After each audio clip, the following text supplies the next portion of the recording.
Hey guys, Brian and Jeff with WorkshopAddict.com, and we are going to take a look at the new Bora Portamate NGX Clamp Edge system, and we got the 100-inch model here. Yeah, it comes in two pieces, 55-inch and 50-inch. Put them together, it gives you a full 100-inch cut.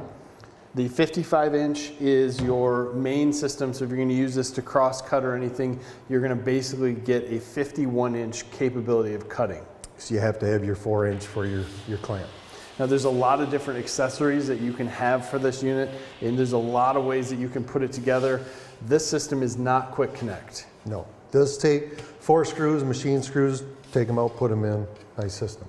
Pretty quick, pretty easy to do. What I do like about this system is they do give you hangers. So if you want to hang this up on your wall, there's a keyhole system there. Same thing here. Both sets. So they're easily hung. Now with this, there's multiple different accessories that you can buy, and we're going to start and go through that. This clamp edge system is pretty basic, pretty simple, easy to use. But the other stuff that goes with it gives it an edge, makes it fit whatever you're going to do. Some of them actually turns it into more of a track saw than a straight edge. So let's take a look at that. This is the NGX Saw Plate. Basically, this is adjustable to fit just about any right or left-handed saw. Now, depending on what saw you're actually using, you might have to get a little creative as to where you position your clamps, but it seems like if you have a larger base plate, it's the better, but with that said, it's just going to depend on the saw. Now, we spent quite a bit of time getting this saw and getting it perfectly set, and we're going to remove it to let you see how everything works. So this is the plate here, and basically it just slides on this guy. You have some pointers that are adjustable here. Pretty simple, they come right out. the base plate of your saw is actually going to be determined. How you set it up in the clamp will determine where your pointer is going to be. Yeah, this is basically going to be your cut line. So from here, your cut line can be adjusted in and out. And if you want to reverse them front to back, you can get them closer to the saw edge. Depending on what saw you're actually how you're actually going to put this together. So what we have set up here, this all moves forward and back. These guys are adjustable with an Allen head. You can move this forward and back. It's all set to fit your own saw. If you're doing a left-handed saw, you would move this the other way, flip it around. It's good stuff. Putting this back in, we're going to kind of just slap this guy back in here. Not exactly as precise as what we put it in, but it's going to be fairly close only because of the way the clamps are. We will then have to measure this all back up. But the reason we're going through how this goes in and out is because you can also get this with their non-chip strip. And this non-chip strip is basically just some 3M tape on plastic. Yeah. And it's going to glue into place here and stay on. And then you would put your saw edge down and use this kind of as a zero clearance fence. It takes away any measurement. You're going to use this, put that strip right on your pencil mark. And you'd cut. Now, downside to that. Changing saws on the base plates might interfere with even what we did by putting this saw on and taking it off would change that position slightly.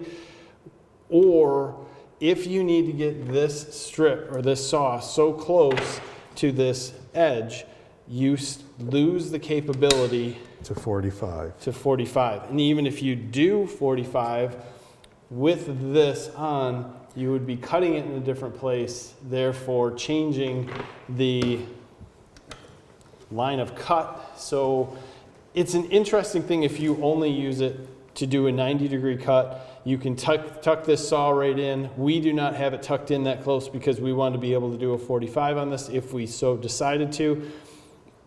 There's so many things that you could go over with this situation in the system. For the guys that might want to use the strip and still want a 45, you can always put the strip on one side of your edge, and then when you go to 45, turn around to the other side of your straight edge. Even though you got to move the saw over to do so. Right, but you won't have to worry about cutting this. Yeah, cutting that. So this is one of those items that is going to give you the track saw-like thing for a lot less money and allow you to keep your saw in here. Ideally, we both think that if you could set your saw up on this once and leave it there, it would be awesome. Life would be so much better. Yes, rather than trying to go back and forth, and it just gives you that track saw-like, probably lower cost option. And if you use a saw like what we have here, these are commonly found on sale for 79 bucks. Yeah, so buy one and put it on there and leave it there. And it fits fairly well. Now from here, your options kind of expand and they give you some T-squares. So let's dive into that. So this guy here is basically Bora's T-Square system, and it simply clamps on with this little gray lever here. Slides into place. Fairly easy, and then clamps down. Now you're going to either want to run this off to one side, depending on when you're cutting. If you're going to cut here, obviously you don't want to cut the T-square. If you were using it to router, you just want to, whatever you're using this for, you want to keep it out of the way. It will probably most likely never be set up in that center position. No, I don't see you'd ever using it for that. Although this is probably the most accurate of all the positions. So when you're setting it up, if you do purchase this, just think about it. 99% of the time, it's going to be set up on one end or the other. And then you're going to use the other end to clamp it down.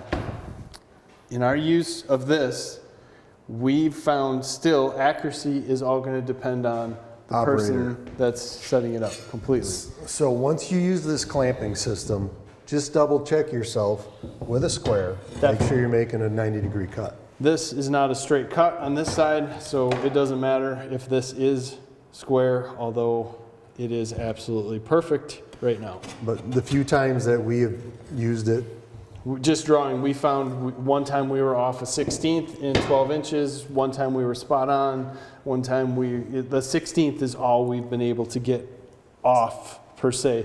But this little unit works well and allows you a little bit faster time to set up. So if you're not trying to do something where you're square or you want some stops with a router or anything you can pretty much imagine, they have a WTX Track Clamp, which this WTX is their older model track clamp, but it works perfectly on here. You can use it on the top and or the bottom as it slides in pretty easily in either place. I say that and then I try to get it in there and I'm not in the right spot. The only downside to using it this way is if you have these screws in place with the extension, it won't slide over the screws. So you will physically have to remove the screws or not clamp it in the center around where the screws are at. Other than that, this little dude is set up to kind of clamp for a side piece, clamp in the middle. You're gonna wanna set this up if you're using a saw to get it out of the way, but it works really nice as a clamp or a stop or anything to hold a piece of wood in place. there's many different options with this clamping system for more so than just a straight edge.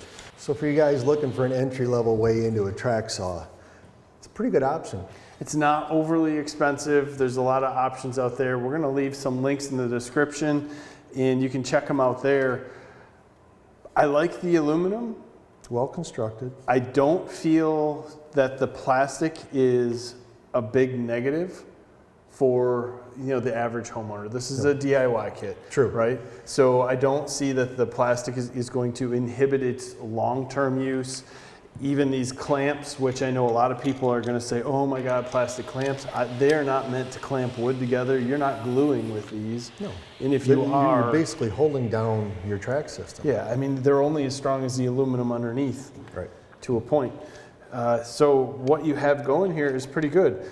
The saw base is an interesting thing that a lot of people are probably going to want to pick up, mostly because they want to have some way of keeping the saw straight with no worries. Exactly. I mean, you can use the straight edge for straight cuts, but there's still that chance for error. You got to keep the fence up against the straight edge. There you don't have to. So it's a lot of different ways to go at something. And again, for that guy who is looking just for the straight edge, there it is. If you want to add to it, you have the ability to build and add on to this over time. And I think for someone who might be a little less confident with a circular saw, this base is going to take all that away. Yeah. So again, links in the description. As always, we appreciate you hanging out with us. Please give us a like in this video, subscribe to the channel. Have a great day.